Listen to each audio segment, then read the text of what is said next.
Good morning, millennials.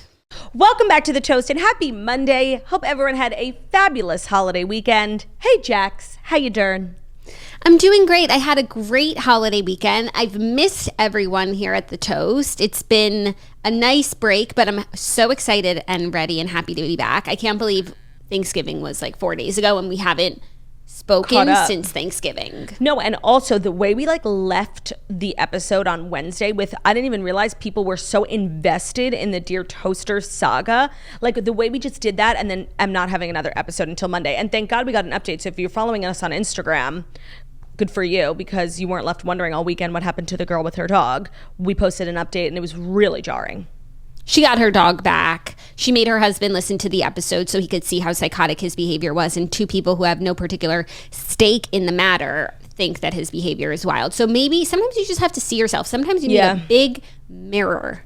And where he left the dog, for those wondering, he hired a dog sitter on Rover, which is fine, but not, you know? Not really. It's like a stranger. Not when you have two loving parents at home who are available and wanting to be with their dog. Right. So it was a fabulous holiday weekend. I saw you really turned it out with your hosting skills. It looked beautiful. It was. It all really went according to plan. I did so much prep the night before, as much as I could do. I actually wish that I had done even more, and I definitely had some learnings for next year. First, biggest learning is all of the herbs, I would pre-chop all of them. I would have a bowl that was rosemary, a bowl that was thyme, because chopping it per recipe was brutal, and that was one of the tedious things that really got to me. So I'd have a huge bowl of chopped thyme, chopped rosemary, chopped oregano, whatever chops are needed, because I did prep most of the veggies. I sliced all of my squash with my mandolin. Did you see my circular squash? I did those sweet potato stacks. They were really, really cool. And I did as much as I could, but I probably could have done even more prep. But the day of cooking was so much fun. Olivia came over with the kids. We cooked even more. It was just really a classic Thanksgiving. And I do feel like Thanksgiving changes once you have kids. Mm-hmm. It just takes on a whole new meaning. And also you want to start new traditions. And it's just really fun and really sweet. And I have to say, we watched the parade from start to finish because we are now up at those hours. And it was so amazing. First of all, Harry's not someone that you could just put in front, at least not yet. I think he's still a little young. You can't put in front of the TV yet, and he's entranced for more than 5 minutes. He loved the parade. The way he loved this parade, I've never really seen him so invested in something. It made me want to set new goals for myself and work really hard so that I can go to the parade one day, for work, and get a backstage access. Or we could get someone's apartment on Central Park West. Did you see there were a few people who tagged us in their setups? They didn't invite us. No, they did not. Us bragging about their setups. But no, I of course he would never turn down a park view and sitting next to a fireplace all cozied up. But I want to get us on the sidelines one year. And I feel as a podcaster, as a host, as an influencer, it's not that crazy. There are so many different brands and networks that activate there, and so that's a new goal of mine. And I don't want to be in the back row Harry does. No, well, let me tell you, it's a great goal. Sideline or bust. It's a great goal, but I do think it's worth mentioning that I think the Thanksgiving Day Parade is many big televised events, actually better to watch from home.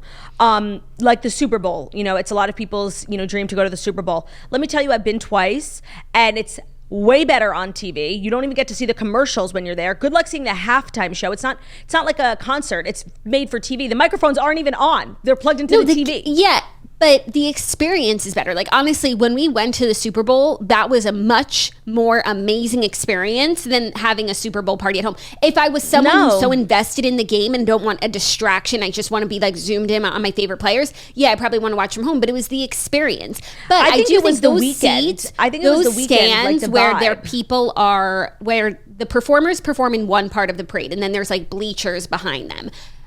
Those seats or bust, because those people get the performances. It's up close. There's not that many seats. So that's what I'm interested in or bust. For me, the Super Bowl, like the weekend was so fun, like because it was very like celebrity, like pop in, and there was lots of cool events. But when it comes to actually like watching something, I think a lot of the times it's better to do from home. Like even the Thanksgiving Day parade, we've went to the parade because we live in New York, obviously. We've like, you know, tried to like spectate.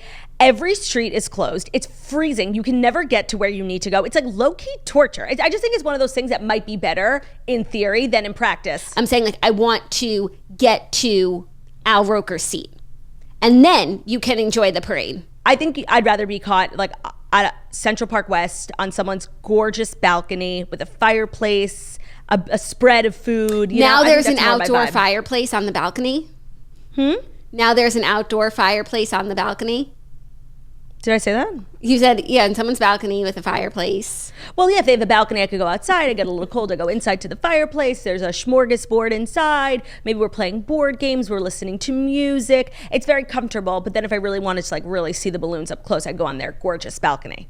Understood. I'm not picky though. If you have a balcony or not a balcony, you could still invite me. I need to see pics before. Maybe next year we'll have like more generous toasters who want to invite you to their setup because people were tagging us in their gorgeous setups, but nary an invite was scored. Nary an invite. But that's the thing. It's like if somebody actually had invited me to like a premium spot, I would have had to show up 2 days before because the streets are closed. Like you can't even get to your building when you actually live near the Macy's Thanksgiving Day Parade. It is laced with a little bit of torture. Yes. Oh, for sure. For sure. For And sure. it's cold. I had one more thought about, oh no, I had a lingering question. When was the second time you went to the Super Bowl? We went to Minnesota. Minnesota, yeah, of course. Could never forget. Did we only do it once, the breath? Yeah, it was one, you know, it was a moment in time. Oh, really? I don't know why I thought we went, like, it was something we did, like CMAs, like every year. No, I know I only went once, but I thought maybe you went another time with your peeps. No, then I've only been with you. Right? Yeah, I've only been once. Okay, I guess I've only been once. And it was enough for me, honestly, Diana. No, I like got the experience. It was amazing. So glad that I had it. I'm not running to do it again. Right. And after the holiday, I went to Brian's horse farm. And when I tell you I'm not okay, I did not realize, like when I was riding the horse, I went riding on Saturday, how incapacitated I would be. When I tell you I can't even sit on the toilet, like I'm in so much pain right now. The back of my thighs, it's like, it's a tightness I've never felt. Like the way this horse was just throwing me around and it was fun until I woke up the next morning. I'm not okay. How long was your ride? 30 minutes. Yeah, it's a lot of leg muscle. I was trotting, and trotting is like you have to hoist yourself up. And you have to your like legs, bounce. I'm feeling every bounce. Is Snitch as well? No, Snitch is totally fine. Maybe that's because she actually works out. And like for me, I was exercising muscles in the back of my legs that haven't been exercised since I was in the womb. Did Ben horseback ride? No. He's not into it, you know? Yeah. I feel like he tries everything. So scary. It is scary, No. but I mean, not in such a controlled environment. No, actually, Ben doesn't try everything. Like, Ben very much gives into his fears. Like, for my 21st birthday, Ben planned this, like, twisted day where, like, we went to a trampoline park, we went to a trapeze class, and we also went to somewhere else. And in the trapeze class, like, you have to climb up this rickety ass ladder. It's like 100 feet in the air. The ladder is the scariest part of the trip. And then once you get up there, you just jump up into the net. Ben went up the ladder, got up there, and went back down the ladder, which is scarier than just jumping off. I have an image seared in my mind of Ben hanging from the thing. So that was a different time. So in our family, we have this like inside joke about this one picture of Ben because when Ben was working at an ad agency like 10 years ago, they did like a team offsite, like team building where they went trapezing, and he did it then.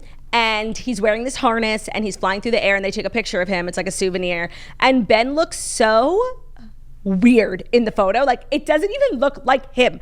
I think actually Olivia has posted it on her Instagram before, like for Ben's birthday. Our family, we're obsessed with this photo. You guys, when I tell you, it does not look like Ben. And he was wearing this harness that was like really digging into his hips and giving him like kind of like a feminine physique. And it's just the funniest fucking picture. So that's the image you're thinking of. But when me and Ben trapeze, that was after that. And it was, Ben did not do it. By the way, you guys are so similar because that's literally you with the leap of faith.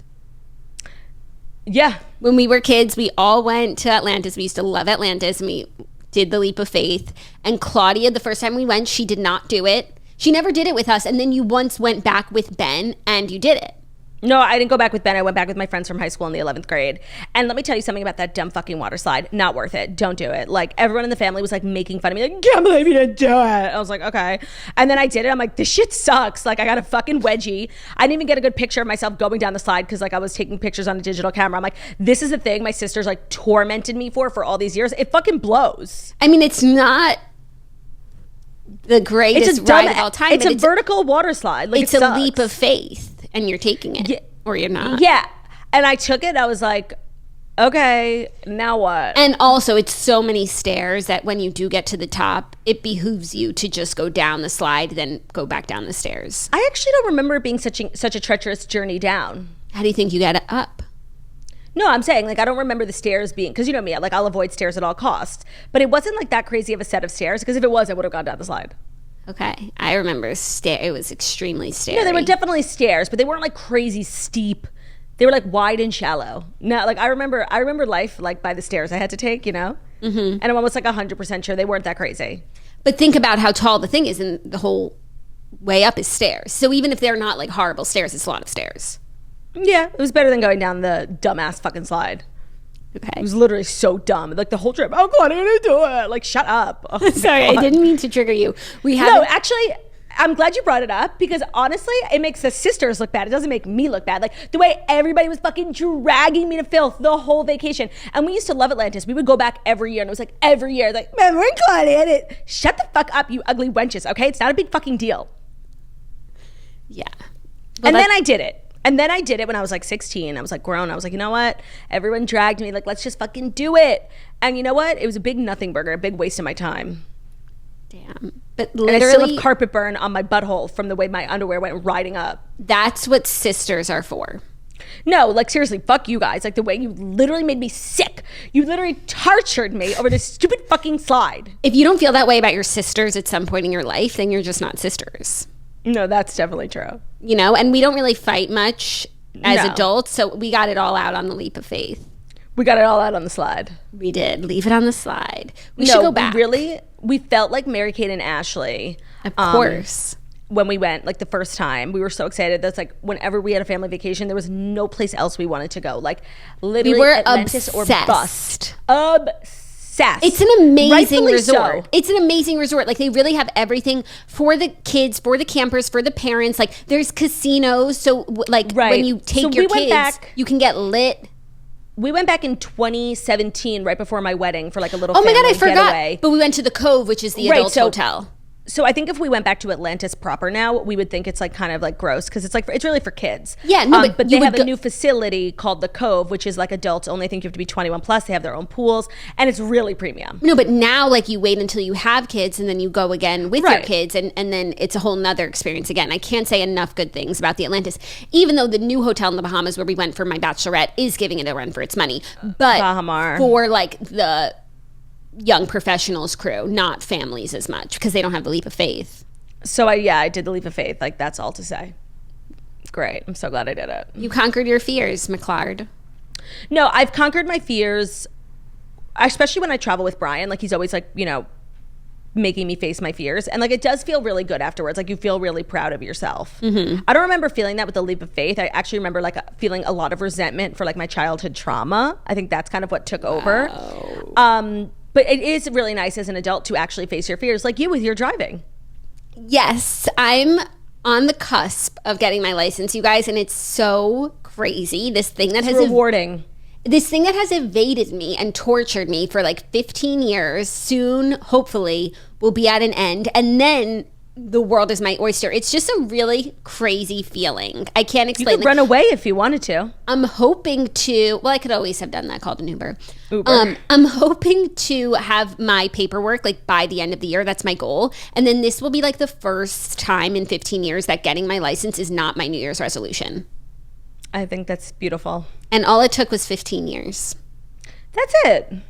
You know what? We're getting into that time of year, especially now that Thanksgiving's over. Like, no matter where you stand on the political spectrum, like, it's the holiday season. Before, some people are like, it's too soon. Like, everyone, no, but now we're officially in the Hollywood season. And it's getting into incredible. Like that resolutions, end of year nostalgia era. Mm-hmm. And we need to start thinking about our resolutions. I know. I mean, I'm a perfect person, so I don't have resolutions. But if I did, it would be to invest more in myself. And speaking of investing more in yourself, today's episode is sponsored by Boll & Branch. The holidays are the most exciting time of the year. And if you want to enjoy them to the fullest, you'll need to get your best sleep every night. It's easier than it sounds. All you need are the softest, most luxurious organic cotton sheets from Boll & Branch. They are made from the finest 100% organic cotton threads on earth. They make a difference that you can truly feel night after night. So we are Boll & Branch girlies. My household is Boll & Branch, as is Jackie's. There's really no greater set of sheets on earth. Jackie and I both have the signature hemmed collection from Boll & Branch. My duvet, my throw blanket, my pillowcases, my fitted sheets, really everything on my bed is from Boll & Branch. And it's just been a glorious experience as a customer because I feel like they're really a great investment. They get better through every single wash. And they're free from toxins, pesticides, harsh chemicals, and they're made by artisans who are actually earning the pay and the respect that they deserve. So you know that they're ethically made, ethically sourced. And that feels good knowing that like you're going to take a gorgeous snap on a gorgeous set of sheets that was made the right way, you know? And also today's Cyber Monday. So make sure to listen to all of the ads, especially this one, because Cyber Monday, you can get a better night's sleep and gift it to everyone on your list with Boll & Branch sheets. So it's 25% off site-wide plus free shipping when you use promo code TOAST at bollandbranch.com. That's BOLLAND branch.com. That promo code is TOAST for free shipping, and the entire website is currently 25% off. Offer ends December 4th. If you've been putting off kind of refreshing your bed or you're looking for a great gift for someone who's like a homemaker, bollandbranch.com. Use code TOAST for free shipping. The entire website is off 25% off for Cyber Monday, and you don't want to miss it. Today's episode is also sponsored by Skylight Frames. For a really special gift for the special people in your life, you've got to check out the Skylight Frame. So if you're looking for a good gift idea that your parents or in-laws will genuinely love, look no further than the Skylight Frame. A photo frame you can update instantly by email from anywhere. So it's a digital frame, and it's a great way to feel close to those you love even when you're separated. It sets up effortlessly in under 60 seconds. Just plug it in, use the touchscreen to connect to your wireless network, and then enjoy. If you want to send photos to the frame, it's super easy. Everyone in the family can use the app, or you can email the photos from your phone and they'll pop up in seconds. Multiple people can send photos to the frame, so it's a great way to keep large networks of friends and families in touch. It's a black frame with a white mat, so it looks like a real photo frame, and it adds a beautiful touch to your home. It's timeless. The vibrant touchscreen lets you swipe through photos. You can even tap to send a little like, a little heart to the person who sent the photo. They have two options in terms of sizes, the 10-inch and the 15-inch. I have the 15-inch and Ben's parents have the 10-inch. It's such a thoughtful gift for parents. And even if they're not really tech savvy, it's so easy. They also have 100% satisfaction guaranteed. So if you don't love your Skylight, they'll offer you a full refund. As a special offer, you can get $15 off your purchase of a Skylight frame when you go to skylightframe.com. Enter code TOAST. That's $15 off your purchase of a Skylight frame when you go to skylightframe.com. Code TOAST, SKYLIGHTFRAME.com. Promo code TOAST. I have to say, over the weekend, we got like 1 million posts in our Facebook group asking for the Skylight frame code. So guys, it's skylightframe.com. The promo code is TOAST for $15 off. It's an amazing gift for an in-law, honestly. Amazing. In-laws are really hard to shop for. Amazing gift. Also, it's Cyber Monday. Like, do you have anything that you're going to be getting aside from Boll & Branch sheets and a Skylight frame? The thing is, when like Thanksgiving or like Black Friday or even like Prime Day comes around, I'm always like, I don't need anything. And then like I do need shit. I really should have started keeping a list. We did that this year. It's a mistake because I'm like, I don't need anything. I'm so blessed, but I really do need shit. Yeah, we started a week ago just like thinking of like things that we need and waiting till Cyber Monday. So the list is only really 2 items, but important. New TV. We're getting that today. And I need new headphones for this toast. job here. And so Cyber Monday.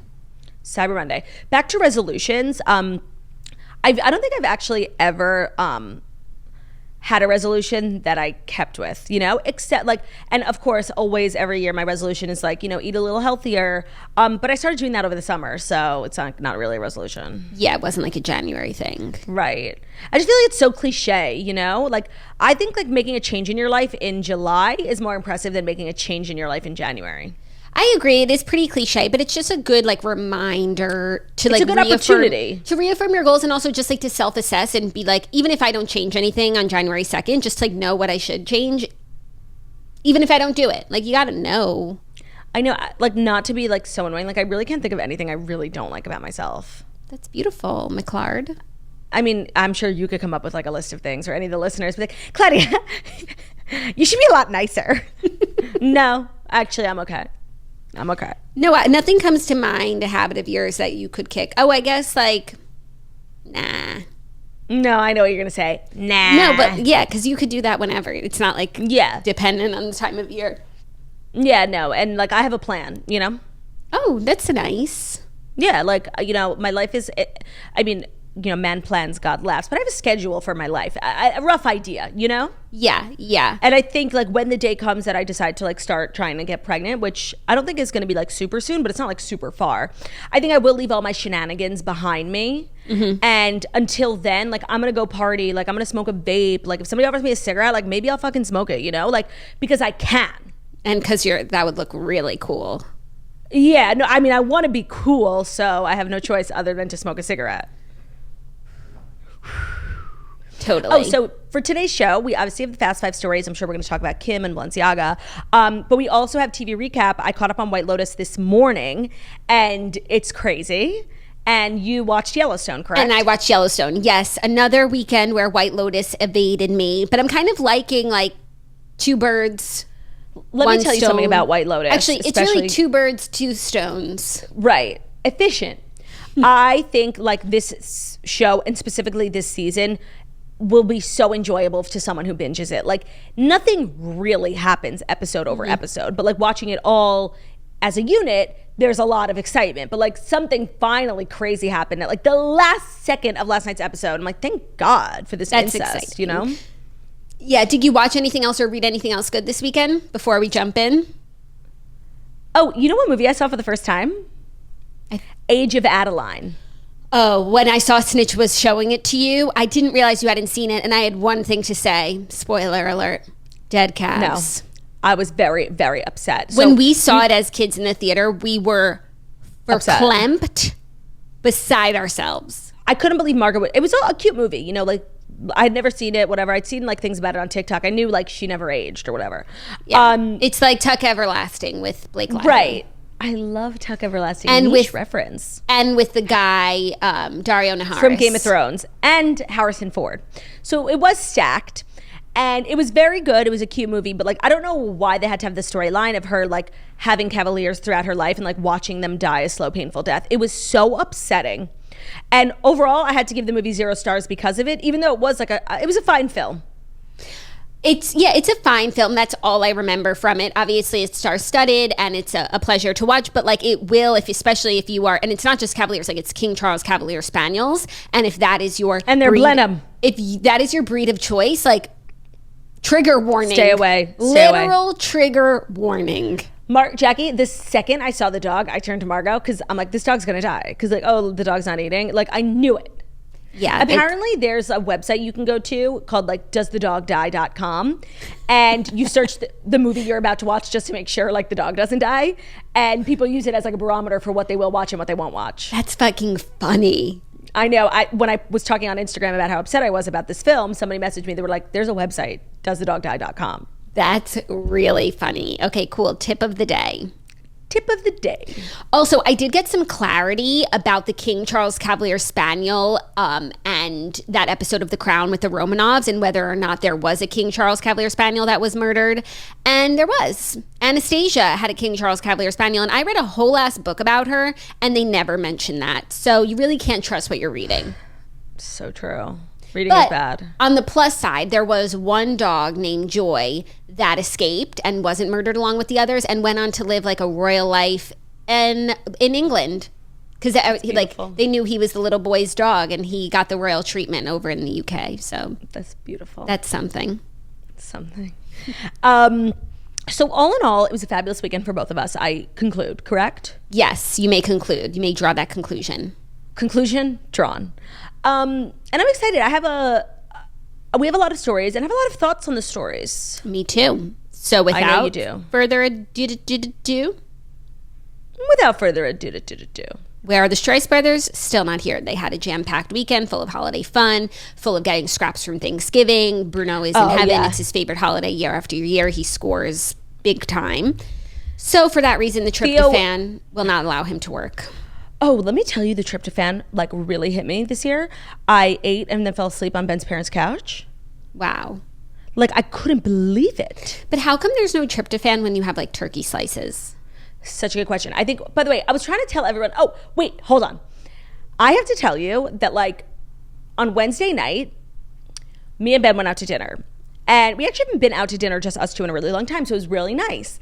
And, you know, we are married and we do spend like all of our time together. And like when I tell you, like, we don't always have like a million things to talk about, like, I'm just being honest. And I brought up every single talking point from our Patreon episode I was like, did you hear about the Beyond Meat farm? I was literally like, and he thought I was like so smart. I didn't tell him how I knew all of this, and he never listens to the toast, so he'll never know. But I was literally like, we were talking about FTX, we were talking about condom usage. I was like throwing out these like really interesting stories that we could have like interesting conversation about, because earlier in the day we recorded our annual Thanksgiving Patreon episode. And I was like, it was so helpful, like for me, and now I'm really realizing like why people have looked forward to the episode every year, because like if you cannot think of anything to talk about and you just listen to a podcast, like you're gonna talk about what they talked about on the podcast. Yeah, so true. Also with holiday season and just family time in general, that episode is extremely pertinent. It's like stories that people are talking about, so you can have like a little bit of knowledge on, but also just like some random stories and factoids that you can bring up at the table when there's a dearth of conversation or things are getting awkward. I got so many messages and saw comments from people being like, literally things got awkward and political, and I brought up the Scrabble story and it completely diverted the conversation. 100%. And the episode is so entertaining because Jackie was being like particularly unhinged and people were eating it up. I was eating it up. So it's a great episode to listen to. And we dropped another Patreon this weekend. I've never filmed it before. I don't know why. I finally did like a full video on my hair, like from wet hair to styled hair, like all the products I use, my techniques. So that will live in perpetuity on the Patreon. So like whenever anyone asks me, I'm like glad I have it filmed now. So it's a vlog, and then we have podcast episode. There's one more episode coming out this month. It's just a great time to be a Patreon member. Totally. Zach and I went on a date night last week. We hadn't been on a date night in 6 months, so there was a lot to talk about. But we played a really fun game that if anyone who's going on a date night, new parents especially, and they're running out of things to talk about and it's time to pick up your phones, here's the game. Find the cutest picture of your kid on your phone, and then we choose who wins. Honestly, that's so funny. It was so much fun. Then we played round after round. I saw this TikTok of this couple going out to dinner, like for the first time since having their baby, and they just spent the whole meal crying because they like the husband had like read a quote that like really like was like emotional for him, and he shared it with the wife, and then they spent the whole meal crying. One day you're gonna pick up your child, like physically pick him up for the last time. Oh, I was thinking about that recently. Not about picking him up, but there's gonna be like something. Oh, like one like. He was like crying through breakfast this morning. It was just like random. And I was like, one day he's gonna cry like a baby for the last time. And then like the next time, you know, like how babies just cry like unreasonably. Yeah. And the next time like he cries, it will be because like there was something. Something happened. Right. But like not one day. I mean, I think kids cry for a while about nothing. But I was you just have that to look forward to. I always think about that. Like one day is just gonna be the last time I'm not even gonna realize about something. What a heavenly thought. Yeah, but then you have new things to look forward to. He's going to do something for the first time. Puberty. He's going to do something for the first time. Everyone just like don't settle. Like you could think of everything as like sad and like sentimental and negative, or like positive and exciting and optimistic. I will say, like, when, you know, God willing, I should be blessed with having children and they're going through puberty, like, I will be leaving until they're better. Like, I'm so not interested in, like, hormones and, like, their voices cracking. And, like, I think with a girl, I could handle it because, like, I am a girl. And, like, if she's being a wench, like, I understand why. And, like, gets her period, like, I can help with that. But, like, I'm just literally not interested in, like, helping young people through puberty. It sounds miserable, even if I'm related to them. Yes. But I also feel like I don't remember puberty as being like that miserable and that like moody for no reason. Like I feel like anytime like we were all like moody or like unhappy or had something going on, like there was tangible reasons as to why. And I read all these books about like kids going through puberty and they're just like monsters for no reason. Yeah. And I feel like obviously all kids are different. I feel like it's a little overhyped. I guess we'll have to wait and see. And they say that girls are actually more difficult to handle going through puberty. Boys, they have more physical changes, but it's less emotional. Girls, you're living with like a psychological terrorist. Right. No, and then like there's just so many things like bras, pads and tampons. Like There's lots of accoutrement, accessories. I think you'll be surprised at how equipped you are. Yeah, because I'm just going to close my door. Like, seriously, you're going to act like that? I don't negotiate with terrorists. Okay, well now without further ado, here are the Fast Five stories that you need to know on this glorious Monday as we usher in the holiday season. That you need to do. You do need to do them. You do. You also need to do that today's episode is brought to you by Thrive Cosmetics. They make high-performance beauty and skincare products with clean, skin-loving ingredients. This season, give gifts that give back with 45% off Thrive Cosmetics holiday sets for a limited time. So everyone knows the Liquid Lash Extensions mascara from Thrive Cosmetics. I bought it off of a Facebook ad like literally 10 years ago, and it's still one of the best mascaras that I own. I have very straight lashes, and I don't find really anything that helps except this Thrive Cosmetics mascara. Like, is that bitch? Like, it's worth all the hype that it gets. So it's a vegan tubing mascara. It's their best-selling product. It's a proprietary tubing formula that dramatically lengthens each lash from root to tip. It mimics the look of lash extensions, but without the damaging glue or expensive salon prices. Also, their Brilliant Eye Brightener is a huge favorite for a lot of people. It's a cream to powder highlighter stick that brightens and opens your eyes, giving you an instant eye lift. You can apply it to the inner corner of your eyes, and you look like you've had a restful sleep even if you had not. You could also use it as an eyeshadow for a perfect daytime glow, or use the metallic shade for an easy smoky eye. It's foolproof. It's a highlighter stick that makes it easy to apply and blend. So Thrive Cosmetics is great, but also cosmetics is because they're a cause-driven platform, bigger than beauty. So for every product purchased, Thrive Cosmetics donates to help communities thrive. They have over 300 giving partners across the country supporting numerous causes. Thrive Cosmetics actually is a good stocking stuffer because it fits in a stocking and it's really like a great gift. So celebrate the season of giving and try Thrive Cosmetics today. Right now you can get 45% off their best-selling products when you purchase select holiday sets by visiting thrivecosmetics.com/toast. That's Thrive Cosmetics, CAUSEMETICS.com/toast to start shopping for the holiday sets. Great, thank you so much. You're welcome. First story, Kim Kardashian has broken her silence on the controversy surrounding Balenciaga. So after days, we reported on Wednesday the beginnings of this story, several ad campaigns. There's a new ad campaign from Balenciaga, and then people went into the archives and found former ad campaigns by Balenciaga that are extremely concerning They're extremely concerning, and they concern child sexual abuse. It's been now 5 days since everything emerged, and Kim released a statement last night with her thoughts on the matter. She said, quote, "I have been quiet for the past few days, not because I haven't been disgusted and outraged by the recent Balenciaga campaigns, but because I wanted an opportunity to speak to their team to understand for myself how this could have happened. As a mother of 4, I have been shaken by the disturbing images. The safety of children must be held with the highest regard, and any attempts to normalize child abuse of any kind should have no place in our society, period. I appreciate Balenciaga's removal of the campaigns and apology. In speaking with them, I believe they understand the seriousness of the issue and will take the necessary measures for this to never happen again." Then 40 minutes later, she posted...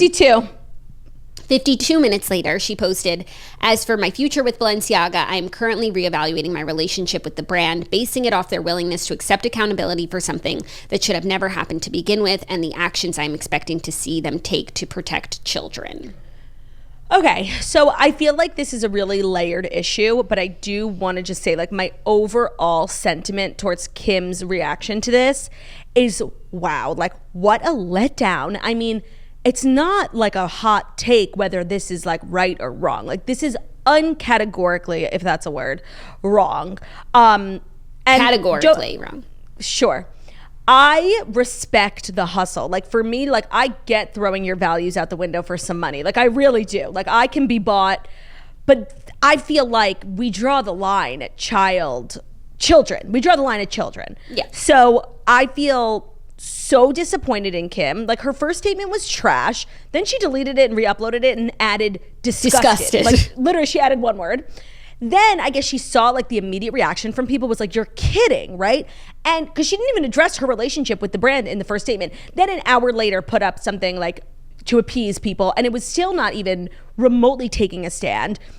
And I just really want to point out, like, people being like, well, I thought you guys are against cancel culture. Like, this is not cancel culture. Like, this is so twisted and sick. Like, no, okay, like, this is not cancel culture whatsoever. Like, that would be like us being like against being anti-Jeffrey Epstein because we're anti-cancel culture. Like, right. It's this so is disgusting. like a full-blown crime. Like, let's not get it twisted. This isn't the same as somebody's like, tweets from 10 years ago. There's not, I guess we don't have a line in our society anymore that's very clear cut, but for me it will always be like, it is, do you protect children? Are you exploiting children? This is so inappropriate. For me with Kim, like anything short of I will no longer be associating with this nasty ass brand is a big fat nope for me. I really like, I'm so disappointed, I guess is the word, and I'm also just like icked the fuck out. I also want to say like this Balenciaga era that she was in like doesn't give much to begin with, so the fact that she can't walk away from it is lame as fuck. The clothes are ugly, the looks are done, they're old and they're tired, and this would have been a great honestly excuse for her to be done with the whole thing in general because it's been old and tired for a while. Sure, there's probably contractual reasons why she can't just walk away, but Kim's a billionaire, fucking figure it out. And I'm really like, I find this nasty. No, I know. And like, and I do want to say like, and by the way, if, I mean, not Balenciaga, because they're clearly, you know, don't know where the line is with child sexual abuse. But if this was a brand who had hired a spokesperson and the spokesperson had behaved nefariously, they would have canceled her in 2 fucking seconds. So why doesn't it ever work the other way? Right. The difference here is like when a spokesperson, like usually we have these situations where it's like the spokesperson is the one who's in hot water and the brand can drop the spokesperson. I can't remember a time in recent history where the spokesperson dropped the brand. So this is like uncharted territories. I was thinking the same thing. And also like I hate everything that Kim did, and I think I agree 100% disappointing. But I also think it's important to remember there's so many celebrities who work with Balenciaga. And I know Alexa Demi, Nicole Kidman, literally like we need to have that energy for everyone, and Kim deserves, you know, more of the conversation because she's Kim. No, and also like the Alexa Demi fans can go and hold her accountable. Like I am a Kim fan. Like everyone else, I mean, maybe Nicole Kidman. Like, yeah, say something, girl. No, I love Nicole, you for real. Like, I love you more than anything. Everyone else, yeah, their fans should hold them accountable and want to see better from them and the brands that they associate with. For me, like that's Kim for me, and so I'm really only invested in what she has to say because I care about her in general. Yeah. Agreed. I think this whole saga is so weird because, you know, people on the internet, especially celebrities, like they love to use their platform to like, you know, galvanize around an issue. And I would say this is a rather large issue. And I just think like the silence from every single celebrity except for Lala Kent is so shocking to me because I get it. Like, you know, in most situations, you don't want to like drag a brand because, you know, you work with them or they gift you clothes or you get paid by them. But like, I feel like when it comes to children, like all that gets thrown out the window and we all just do the right thing. Right. And it's not like it was just the the teddy bears wearing harnesses and then photographed with children. Like, not that I want to make any sort of excuse, but maybe just some things like slip through the cracks and maybe there are a bunch of dummies there who didn't realize. But this is like so layered and goes back pretty far. So it's not just like Kim said, like, you know, they made a mistake and they're accountable and they're going to do better. Like this is kind of like years and years of whatever predator or predators are within like and high up at Balenciaga, like are doing this intentionally. If you guys haven't seen all the other evidence that has come forward, it was the Supreme Court document on the Adidas collab bag.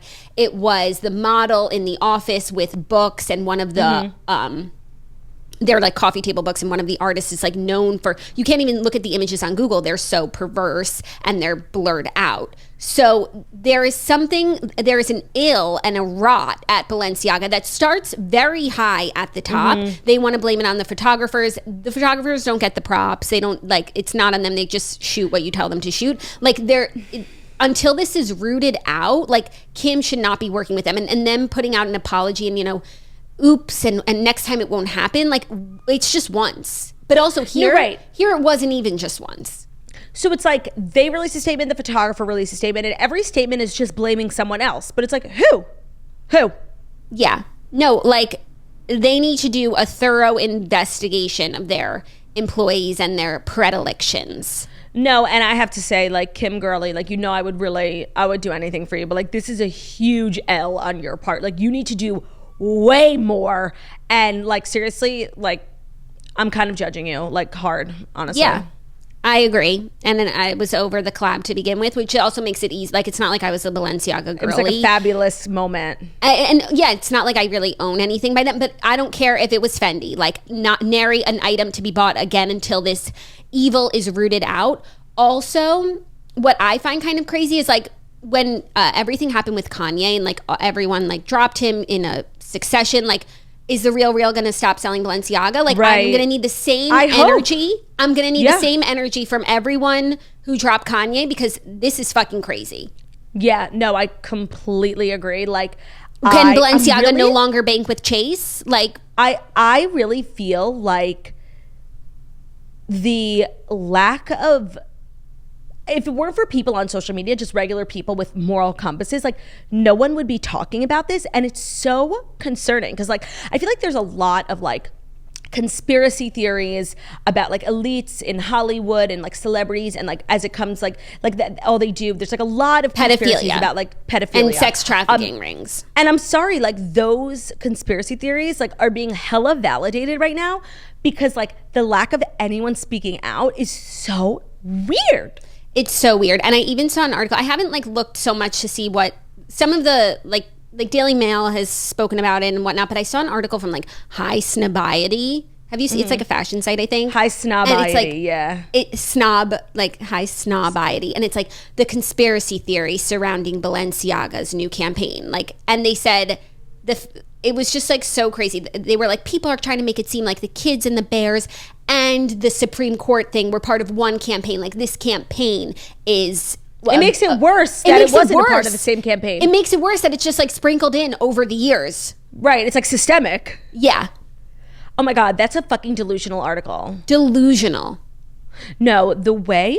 No one's okay. That's really... No, and you know who it is, I feel like, who are really taking up the cause on social media? It's the moms. Like, it's Lala Ken, it's Rach Parcell, who are like seeing this and they're outraged.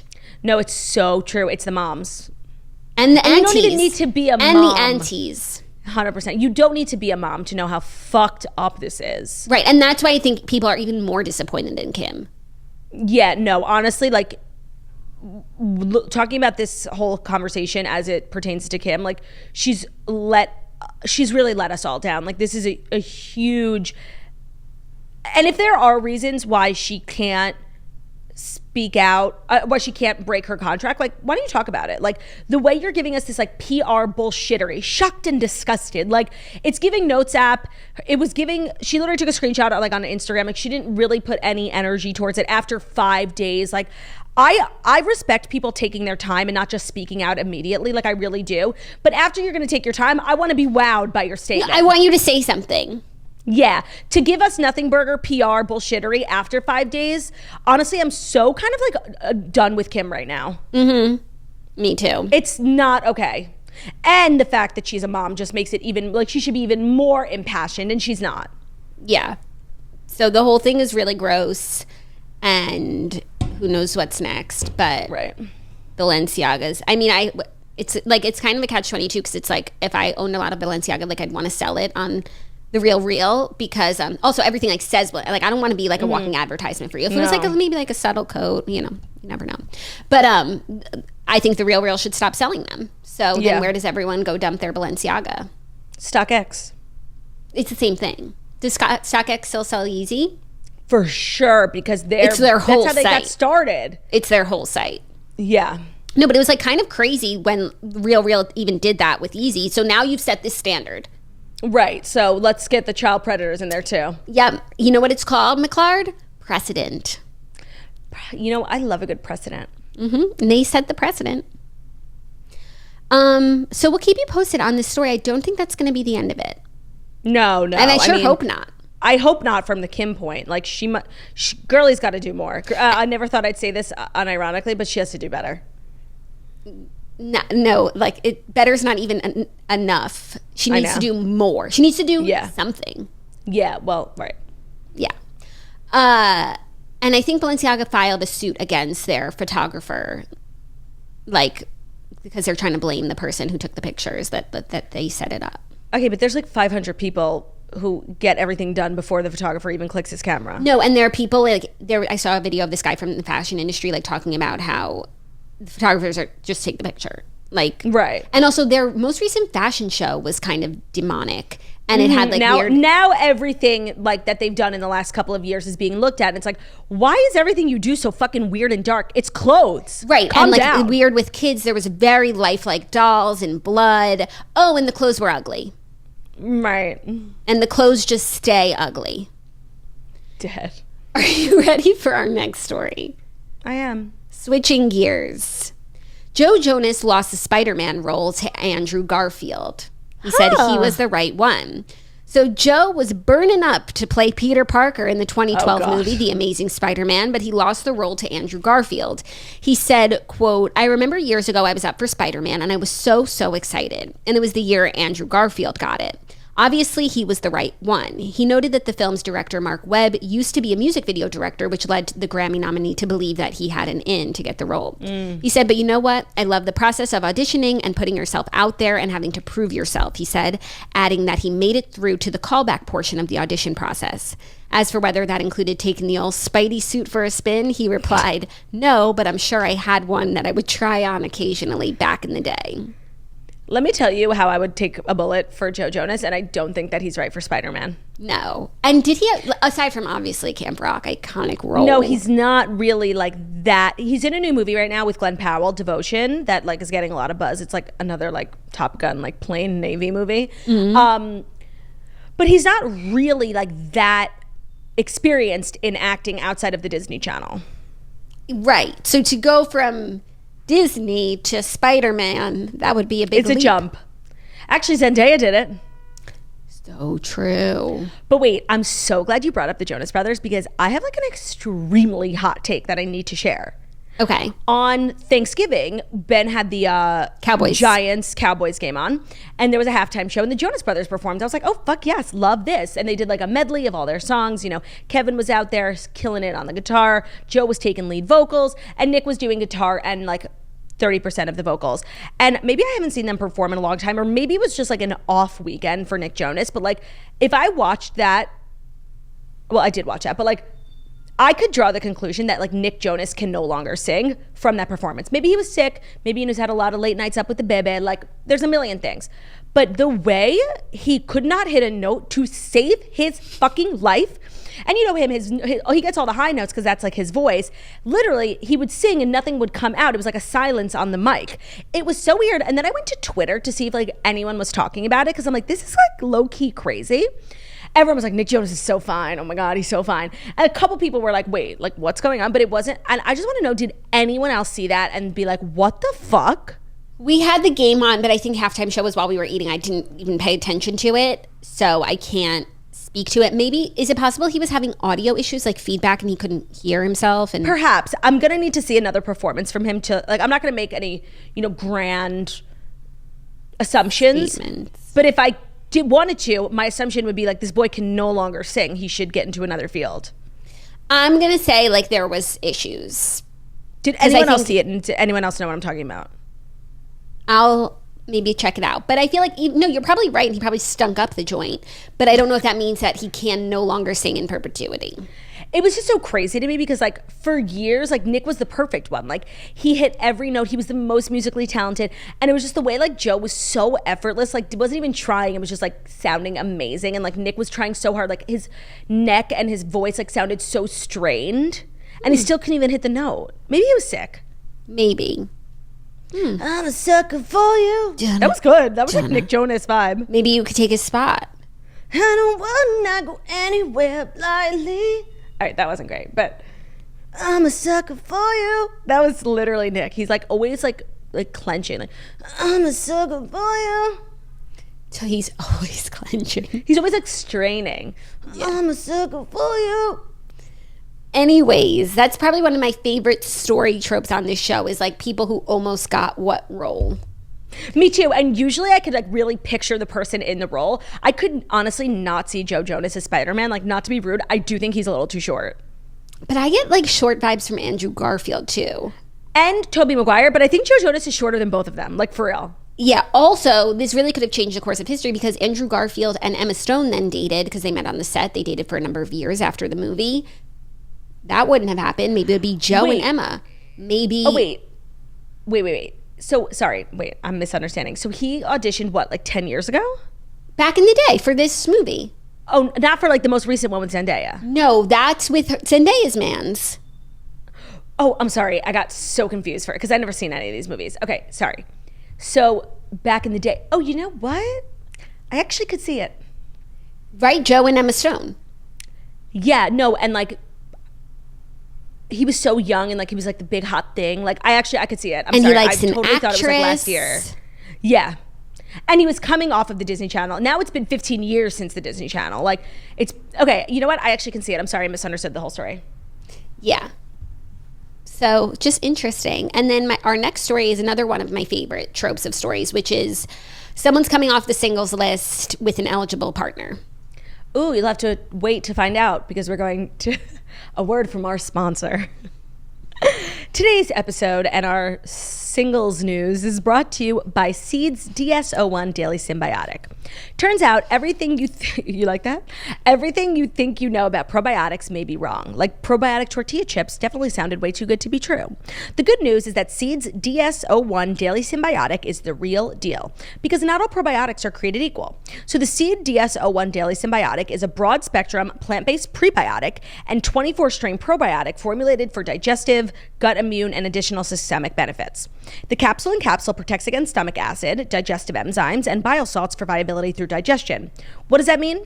The live probiotics are actually going to make it to the end of the small intestine for the delivery into the colon. So if you've taken a probiotic before and you never felt a difference, it's likely because the good bacteria wasn't surviving your GI tract. Seed is designed differently, and that's why it works. It supports benefits in and beyond the gut. It'll support the ease of bloating, healthy regularity, ease of evacuation, so you'll be making nice big soft duties, BSDs as we like to call them here at the Toast. And a lot of people see improvements in digestion within just 24 to 48 hours, which can include bowel movement regularity and ease of bloating. So you can start a new healthy habit today when you visit seed.com/toast. Use code TOAST to redeem 20% off your first month of Seed's DS-01 Daily Symbiotic. It's seed.com/toast and use code TOAST. That's seed.com/TOAST.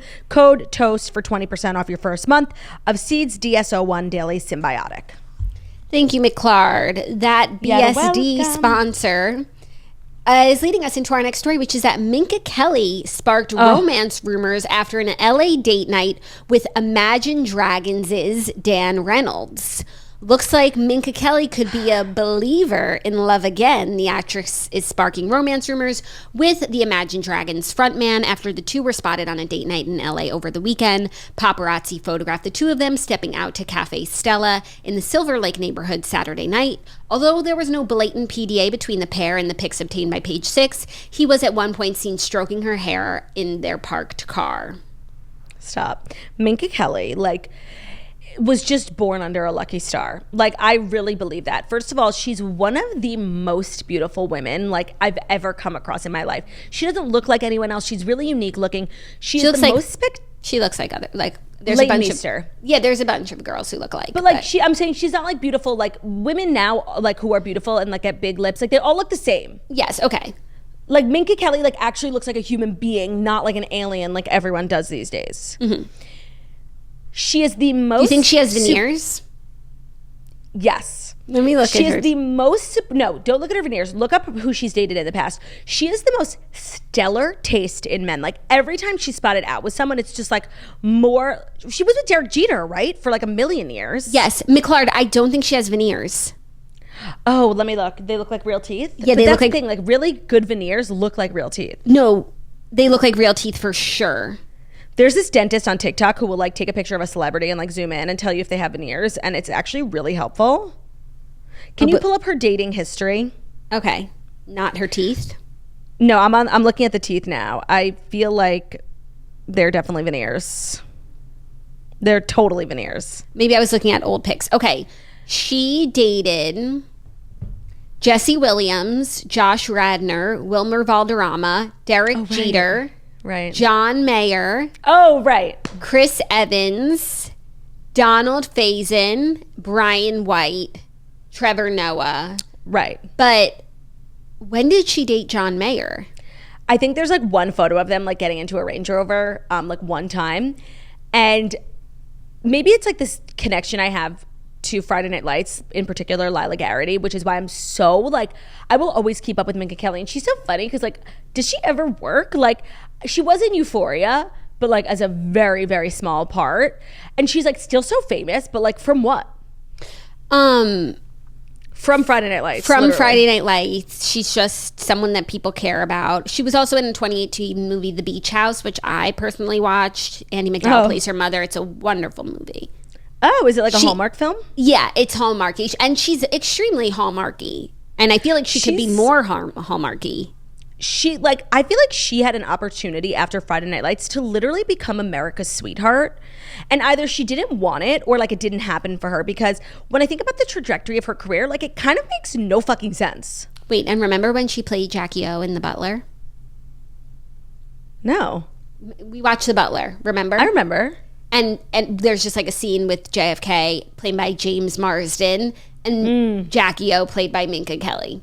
No, I don't remember that, but it's a perfect casting in my opinion. Yeah. So like, I would love to do like, I would love an in-depth timeline of Minka Kelly's a career, documentary, and, like, where things went wrong. You know or what I mean? maybe she just chose to do less to keep her sense of normalcy and just like be one of these celebrities who can like, you know, get paid to be Target at the grocery store holding a certain bottle of juice and still have her sanity. No, that would be really impressive. But I just think like, and it's possible that that's what she wanted, or I just feel like something went wrong in her career. Because like Lila Garrity, like the way I think millions of girls wanted to grow up and be Lila Garrity, she really was like America's sweetheart. But don't you also kind of feel that way about a lot of like teen idols, like even like Leighton Meester, even though she was in Country Strong? But I also like, I would say Leighton Meester is like way more famous than Minka Kelly. Really? Yeah, would you not? I would say they're like the same. No, I would say like the way I perceive it is like Leighton Meester got so famous off of Gossip Girl, like did the things for a few years and then like is so famous that she had to take a step back. Like I don't think that was the case for Minka Kelly. Like Leighton Meester really is like nowhere to be seen, but she's still so famous. But I also think Gossip Girl was a bigger show than Friday Night Lights. No, we just watched Gossip Girl when it was on and we didn't watch Friday Night Lights until later in life. At least me. No, I watched it when I was in like the 7th grade. No, it's like not the something 10th that we grade. watched in our family. I watched it like with Zach. No, I watched it in the 8th grade. You did? I can't, but I remember I had a portable DVD player. Oh, look at you. Humble brag. I love that song. Humble I did have a brag. portable DVD player. Show Actually, off. everyone did. Like, it was so fun. Like, everyone at night, like, wouldn't talk to each other. We'd all just be, like, on our portable DVD players. Good times. Good times. Those Anyways, were the best nights. She's dating Imagine Dragons frontman, which you love to see it. So I didn't even then get to say my thoughts on Imagine Dragon frontman, who's literally the hottest man who's ever walked the planet. I've actually ended up on a side of TikTok, like Imagine Dragons stand-up, and there's just like really premium videos. He never performs with a shirt on. He's so fucking hot. And the band is just like huge, but he's not like, you know, he's not like an Adam Levine. Like he has to be like the face, you know? No, like he hasn't like sold out either. I feel like Yeah. they make real music and Yeah. it's hit after hit, but they don't make it for the hits and they don't make it for the radio. They make it because they're a rock They love band. it. No, they seem really grounded as a band, and he seems like he's not like this asshole who's like the lead singer, and therefore it's not like Josie and the Pussycats, you know? I like love this man, and I never even hear about who he's dating. So much. I actually thought he was gay because I think I saw somewhere like that he was He had wearing the like pride flag. Yeah, but I guess he's just an ally. So I kind of like love this. Yeah, loving it as well. Also, you know that he's like down to earth guy because I personally didn't know who the lead singer of Imagine Dragons was because it's really an ensemble. Of course, you know, like Marcus Mumford and Sons, you know, Ryan Tedder, One Republic. Like some guys, they make themselves known. I just feel like he does it for the love of the art. Okay, I did know like his name and his face and everything, but I understand what you're saying. Yeah. Well, I'm not as tuned in as No. you. I'm not plugged in. Maybe if you had a Whereas- TikTok that you were passionate about, you would know, Know what but it's you like. don't. No, and I don't, and I don't. No, you don't. No, I do not. How are things going on TikTok? What's new? I actually really wasn't really on TikTok a lot this weekend. I was just kind of like enjoying the presence of my, you know, friends and family. That's so beautiful. How's your book going? What are you reading still? The Idea of You? It's so disgusting. Yuck. Like, she's having sex with a guy who's 20 years old. She's 40. And she keeps calling him my sweet boy. And it's kind of fucking disgusting. Like, I'm getting so icked out, like, by this book. And it's, like, all about, you know, a woman in her 40s reclaiming her sexuality after divorce. But, like, it's also giving, like, a little pedophilia. For sure, because if the roles were reversed and it was a 40-year-old man and a 20-year-old girl, we would say, yuck. And he kept calling her my sweet girl. Yuck. No, she's kind of disgusting, Solène. So, like, I can't even get through the book. It's really twisted. I can't believe people like this book. Ew. Well, how far along are you? Like 40%. It's too late to turn back. I know. Especially with the end of the year creeping up on us. I know. Even though I already hit my goal. My goal was 35. I hit it. And my goal was 50. And then I hit it again. Right. But now you just, like, keep setting new goals. So is your new goal 60? You could do it. No, my goal was 50. Oh, okay. So you're done. Yeah. My goal was 30 and I hit it. I think I'm at 38 now. So now my goal is 40. I will hit that because I'm almost done with this book and then I have to read The Redheads. So I don't think I could read. I think you could. Get to what? 50? 50. I could, just because, like, we're going on vacation and maybe it depends what Harry wants to do on vacation, you know? Yeah. What Harry wants, Harry gets. Yeah. So it might not leave a little too much reading time for mum. Yeah. Okay. Next story. Are you ready? Yep. Andy Cohen says Real Housewives of Beverly Hills is taking a break. He teases the Bravo plans for 2023. Andy Cohen revealed that Real Housewives of Beverly Hills will be on hold for a minute. He said, Beverly Hills, we're taking a minute break and then we'll be back shooting with them in the new year. He did not go into detail as to why the LA-based reality show is not following their usual programming schedule. He also did not comment on which housewives may be back for the next season. So they will start filming again in the new year, which isn't that long of a break. It's not like a Roni-sized break. It is longer than we're used to from Beverly Hills. They usually start filming right after the reunion, so they got like at least 3 months off, which is really nice for them, and I think necessary. And I think also they're delaying making any decisions. Right. I mean, I do feel like it's really, like, odd, because if it's such a short delay, like, why do they have to make an announcement, you know? Maybe because there was all these rumors floating around, and so maybe he's just addressing it, and they really are breaking for a minute, and then they'll be back. I mean, the most recent season of Beverly Hills was good. I just, like, I feel like Housewives are, like, in their flop era. Like, I don't know what, I feel like this is, like, a transitional period for Housewives, like with the Roni reboot and now Beverly Hills being on a break. I feel like the fate of Housewives is, like, very much up in the air. Like, people will always watch it, but it's not really as much of, like, a cultural like moment as it was 5 years ago. I would agree, except I felt like there was so much excitement for BravoCon and the Housewives. And the way I'm feeling now when I think about it is I feel like it's becoming very fractured and extreme. Like, there's less casual viewers, people who tune it on, who just enjoy it. Like, either like you're diehard, you run a fan account, you're going to BravoCon, you're obsessed, or you're really over it. Like a former watcher. That's actually a really, really good point. There's not a lot of, like, middle ground, people who see every episode but don't have a podcast about it. You know what I mean? Yeah. Like, I do also think that the Jen Shah Salt Lake City scandal, like, really was an opportunity to, like, revitalize the entire franchise. And, like, the way the ball was so dropped, like, now that I think about it, like, whatever footage we have of this season, whatever, it fucking sucks, we're probably not gonna film with Jen. She's going to jail and her sentencing is next month. So, like, that probably is the end of it, unless they'll do, like, a special, like, in her house or something, you know? Yeah, they'll probably do a special. But I think for a lot of the viewers too, and maybe this, I've not seen, like, people saying this, but maybe it's sort of subconscious, where it's like, after everything with Erica and with Jen, and they just, like, keep promoting people, like, it's just gotten really twisted. Icky. And there's a lot of bad things that go on and come out of the show, and it's just, I think, leaves people with, like, a funny feeling, and maybe, like, I don't want me to definitely support this. How I felt about Garcelle. Maybe I'm just, like, really protective of Garcelle, but, like, the way her kids were, like, so attacked, and they're, like, actual minors, it felt, like, so gross. I'm like, this, yeah, and, like, nothing is worth that. No, it's just a show. Totally. It's just a show. Like, everyone needs to calm down. Yeah, so I feel like that's what's happening. It's just becoming fractured and extreme. Yeah, it's just an interesting moment in the Bravo universe. And I feel like they can feel it, and they're really trying to, like, do something about it.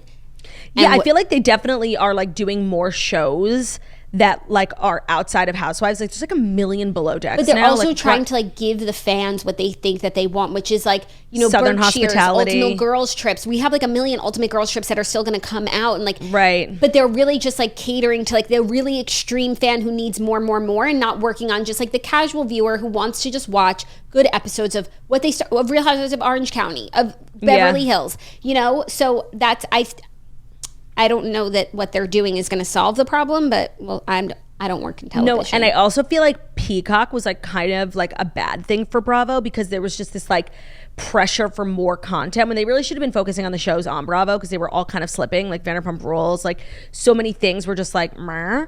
And then they just had to like keep churning out more content. So they're finally giving us, I mean, we've been asking for years for some sort of crossover episodes, like an All-Stars Housewives, and now they're doing it, and it's just like feels kind of forced.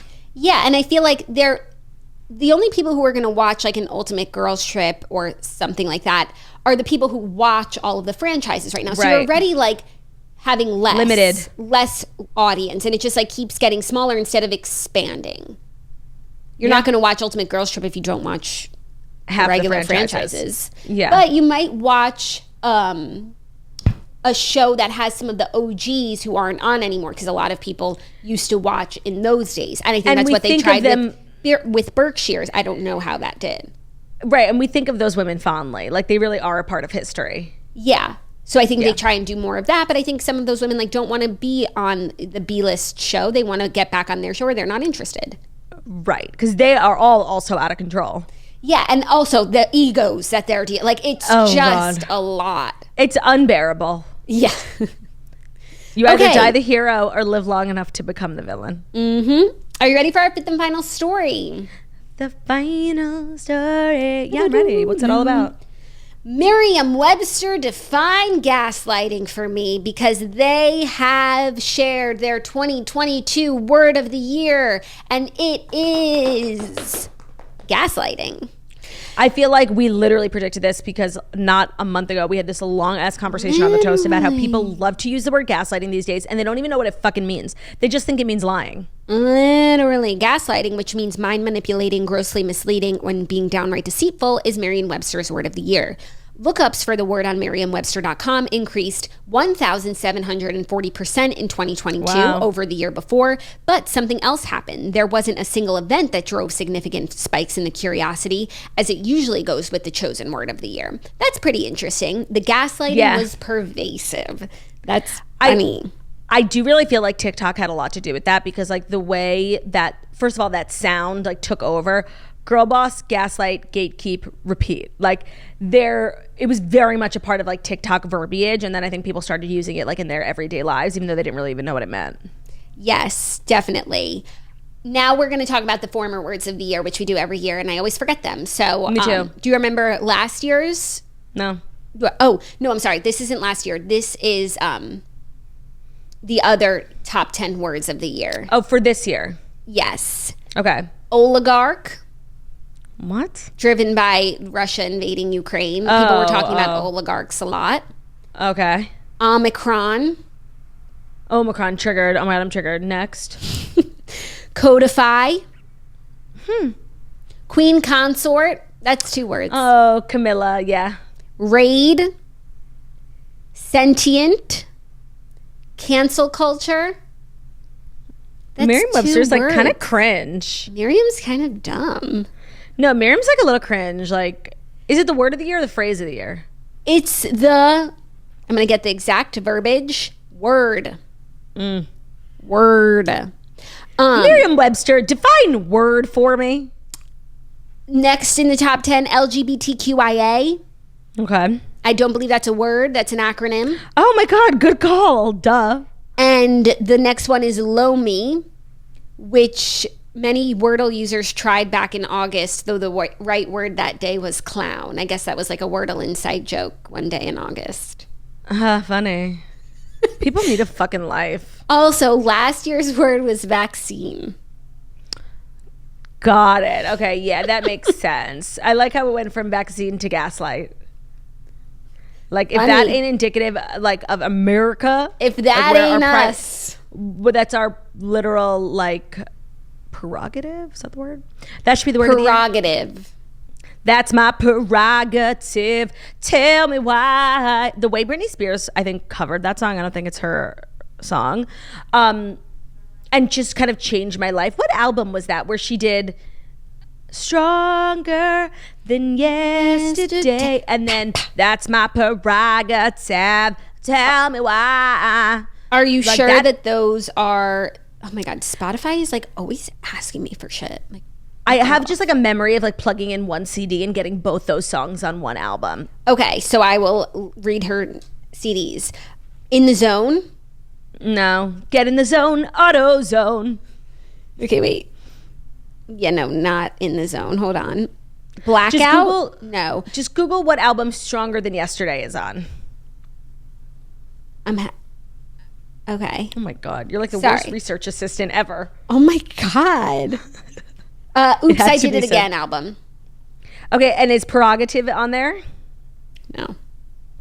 Damn, not me gaslighting my own self with my memories. That's literally my adult existence. Not you gaslighting your research assistant. I don't think I gaslit you. How did I? You did. I think you... I insulted you, but I didn't gaslight you. I think you vaccinated me. 100%. So those were the past 5, and you certainly needed to know all of them. You needed to know them, but like I'm really like tired of Merriam-Webster like being so thirsty. Like give us a word, any word. Give us a real word. I mean, I guess they're just trying to like let everyone know what the vibe was this year. Yeah, no, but this sounds like most like popular Google searches, not words. Right, and it's like, okay, so that should be Google's year in review. Yeah, not Merriam like stepping on Google's toes. Not Merriam gaslighting Google into getting the vaccine by an oligarch who's LGBTQIA. We still have the TV recap, Yellowstone and White Lotus. And it is brought to you by a new sponsor today that we're really excited about. Don't go nuts this holiday season. Fuel yourself with Perfect Bar, the original refrigerated protein bar. Made with freshly ground nut butter, organic honey, and 20 organic superfoods, Perfect Bar has a variety of products like protein bars, little snack size bars that are all so good and good for you. You are sure to find something you love, probably the dark chocolate chip peanut butter one that I have in my fridge that is so good. You know, I don't really eat protein bars. Like, it's not usually something I go for, but these are delicious. They have a cookie dough texture that's creamy, full of flavor, unlike any other bars out there. And now they come in snack size that are packed with up to 6 grams of proteins and 150 calories, so a little goes a long way. Perfect Bar knows it will be love at first bite, so for a limited time, they're offering you a chance to try their refrigerated protein bars for free. Here's how it works. Sign up for email or text, upload a picture of your receipt from your local grocery store, and they'll reimburse you for the cost of 1 bar directly into your Venmo or PayPal account. Pretty cool, right? All you have to do is go to perfectsnacks.com/toast to get a free Perfect Bar today. That's perfectsnacks.com/toast to get a free Perfect Bar today. Happy snacking. I just have to say, like, until I got Perfect Bars and I realized that like a lot of the bars that I have in my house are not refrigerated, like that's kind of gross. It never occurred to me. I'm so glad that we have this read today. I've been waiting for it ever since I got my Perfect Bars. I love a meal replacement bar. I love a snack bar. I love the Perfect Bar snack bars in particular because they're really small and they're snack sized, obviously, but they're so packed. Like it takes me actually, like it's not just like I eat it in one bite, like it's rich and it's nutrient dense and it's really the perfect thing to take with you on the go when you don't need a meal replacement, you just need a hearty snack. Also, they're fucking tasty, which not all bars are, I can tell you that. Yeah. So Perfect Bars, they're fucking tasty. Do you want to do White Lotus or Yellowstone first? Let's rock, paper, scissors. Okay. Okay, and the winner goes first? The winner gets to choose. Oh, okay. But you... Okay. So it's you go rock, paper, scissors, says shoot. Okay. Rock, paper, scissors, says shoot. Gotcha. Ooh, Jackie won. Okay, I'll go first. Sure. Bye. Sure. Bye. I kind of love doing these recaps separately. Oh, she took her headphones off. What'd you say? You kind of love doing recaps? I kind of love doing them separately. Talk? One, yes, I get to talk, and 2, it's just like a fun exercise. I have the best time, girlie. Love you. Just know we have 20 more minutes left on our SD cards. Like, okay, it won't be 20 minutes. I know. I can tell you that. Love ya. Bye. Okay, Yellowstone, another wonderful episode from our favorite people. Also, okay, this is really random, but you know how during Yellowstone they use it to promote all their other shows that are coming up because Yellowstone is the most watched show in America. So they're promoting Tulsa King and they're promoting 1923, which by the way, I'm so excited about 1923. The casting is amazing. Michelle Randolph, like, I'm not okay. But I find, this is so random, the volume on those commercials is obscene. Like, I watch Yellowstone at a normal volume, plus it's on late at night. Harry's already sleeping. Like, I keep it low and I watch the subtitles. And then those commercials come on and they bust through the speakers. Does anyone else notice that, or is that just a me problem? Also, the commercials for 1923 made me realize I need to finish watching 1886. I think I have a few episodes left. I just like lost patience because I was watching week to week. Back to Yellowstone. So many great moments, such a wonderful show, even when nothing's happening. Beth is in prison. I was shook to the core when I found out her name was Bethany. Like, makes total sense, but wasn't expecting that. But as stated, I'm not a Bethany, I'm a Beth. Then for her to find out that Jamie has a kid with his little Graco car seat, now that I'm in the market for car seats and just like up on these things, I thought like, oh, that looks like a nice car seat. Obviously Beth has a conniption when she knows that Jamie had a baby. It was so sad when she was like, God gave you a boy. I couldn't. And I was already like feeling warmly towards Jamie because he got Beth out. He really does his thing as an attorney. You know, I thought he was going to try and like get this girl to press charges just to fuck with Beth, just because Beth is always fucking with him. But no, he did right by his sis. He made a lot of sense as a lawyer, and he totally intimidated that woman into not pressing charges, which is bad behavior in general, but it's good on Yellowstone where we just want the Duttons to stay winning. So that was nice that Beth got out. It was a fun whole thing. But did anyone else? Okay, I don't know if I was being gaslit by Yellowstone. Maybe I just wasn't paying attention last week because I never heard what that whore said to Beth. In the preview for last week, they showed us, like in the recap of last week's episode, they showed us her saying like, I'm taking your husband home with me tonight, but I never heard that in last week's episode. And then Jamie recounted exactly what the woman said, and she was like, you can either join us or he could tell you about it tomorrow. And I was like, I never heard any of this, but now I understand why Beth smashed her with a beer bottle. I just thought she was like antagonizing Beth a little bit, but no, she like was saying some wild fucking shit to a wild fucking woman. And listen, you fuck around and you find out, if that ain't the motto of Yellowstone. So Beth goes home, happy to see her home with her mains. This wolf drama is no good. The NGOs are coming for John. And of course, I realized in that instant that he would pardon his girlie, who looks like Piper Perabo. Is it Piper Perabo? I don't think so, but looks like her. And it's giving Piper Perabo. I should probably check that, but then Claudia's going to be watching me do my recap being like, what the fuck is you doing? Let me just look. Piper Perabo. Let's see if Yellowstone comes up. Yeah, it does. Yep, it is Piper Perabo. Great, because it looked like her. So she's back with John in his bed, even though she literally said she would not be sleeping with him. And so I'm assuming that she is, because she was like running around in the middle of the night. But I'm glad I kind of shipped those two. And he needs someone on his side who's going to help him. Like, I love that he's cleaning house, but he also needs to do the work of the governor.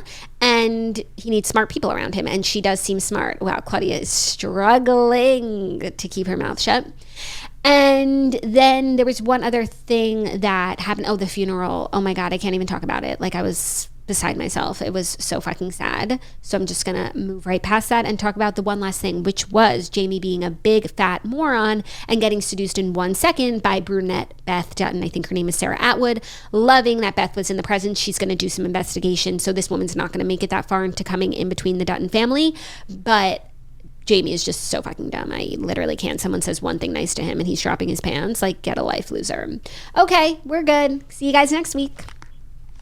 Okay, like my recap is not going to be as long as yours because like low-key, like nothing fucking happens on this show. No, you know? And also I was also talking about like I don't know if this is just a me thing, but the volume of the commercials versus the volume of the show is so different. It blows out my speakers, and like Harry's sleeping in the next room and they're playing Tulsa King at an insane decibel. Well, I'm on HBO, so we don't get commercials. Right. I was just wondering if anybody else was experiencing that. That's interesting. I'm curious to hear if anyone has that problem. Okay, enjoy. Bye. I'll be quick. So obviously the only thing everyone is talking about from White Lotus last night is like that hot guy who looks just like Harry Jowsey is fucking his uncle. And I just really feel like I didn't need to know that. And I definitely didn't need to see the uncle fucking his nephew. Like, it was a little gross. Having said that, it was a decent episode. Obviously, like, Aubrey Plaza is like becoming unhinged. I just saw like something on TikTok that really blew my mind because, so you know that scene where, you know, after the winery and like Aubrey Plaza is just like being kind of nuts all day, she tells Daphne that like she thinks something happened, and Daphne's like, listen, I have a trainer, yada yada, and she goes to show her a picture of the trainer, but she instead shows a picture of her kids. So I thought she was just like asserting her dominance, being like, listen, fuck off, like mind your own business, we're a family, I'll take care of it. But then somebody else was saying, she basically said, I have a trainer, and whenever I am in New York, yada yada, basically like she fucks her trainer and he's blonde with blue eyes. Then she showed a picture of her kids and her older kid was blonde with blue eyes. So people on TikTok were saying that like her trainer is the father of their oldest kid. She was the one who cheated first. So like she knows what she's doing. She's not so dumb that Daphne. I don't know. I didn't really think anything of that conversation until I saw it on TikTok, and now it makes a lot of sense. So I just wanted to share that little nugget of information in case anybody was confused as well. The hookers are really bothering me, and I don't understand why the guy who let them into the hotel and added them to his room doesn't just remove them from his room. Like, he's mad that they're charging food, that they're going into the son's room, that they're going into the dad's room. Okay, sir, why don't you go tell Valentina at the front desk to fucking take them off your reservation? Like, it's so easy. They are really pissing me off because she's obviously gaslighting that young boy. She's going to steal money from him. Theo James needs to pay the hooker so that the hooker can go. The hookers are just really annoying me. I actually don't even think that hooker's voice is that good. Like, when she wants to play piano, I'm like, she low-key sucks. Bring back the other guy who took Viagra. What else happened in the episode? Oh, and then Jennifer Coolidge and her assistant went to that guy's house in wherever it was, Palermo. And they are definitely nefarious, obviously because he was fucking his nephew, but also because I feel like they're I don't know what it is, but like they want something from Jennifer Coolidge. Like, they're making fun of her. I think they maybe need money. I don't know. So I'm just not happy about that because they're taking advantage of Jennifer Coolidge when she's in a vulnerable position. Other than that, the show really needs to be watched in a binge like setting because like every episode, one thing happening is just like not going to work for me. I don't know who dies. I feel like at this point it's useless to speculate. Like, we'll find out when we find out. But we know it's not Daphne because she's the one who discovers a body. But she is alone on the beach when she discovers a body and 3 people die. So maybe it's like her fucked up foursome. Oh yeah, because then Theo James is like rubbing Aubrey Plaza's leg and like definitely wants to fuck. So like maybe they're gonna have a foursome because it's a very tense group. They really just need to fuck it out, in my opinion. Other than that, that's all I have. Why does nobody ever leave the hotel? Like, you're in Sicily. Like, go on a walking tour. I feel like everyone eats every meal at the hotel, is constantly spending every night at the hotel. Like, go out. Okay, I'm good. Jax is back. That was the TV recap, and that was our show, if I'm not mistaken. I believe it was our show. I don't see anyone else in the building. Laying claim. Who would? Who could? No. Thank you guys so much for listening to The Toast, the Millennial Morning Show, where we deliver the fast 5 stories that you need to know every Monday through Friday on YouTube. So if you're watching this on YouTube, please feel free to subscribe and give this video a thumbs up. We're also available as a podcast anywhere podcasts can be found. So that's Spotify, iTunes, Stitcher, Public Radio, iHeartRadio, CastBox, all the places where you listen to podcasts. Find us, The Toast, and leave a 5-star review about how wickedly talented we are. Hope you guys have an amazing Monday, and we'll see you tomorrow on Tuesday. Yeah. Goodbye, because that's how the days of the week work. That is how the days of the week work. Yes, thank you. Love ya. Bye.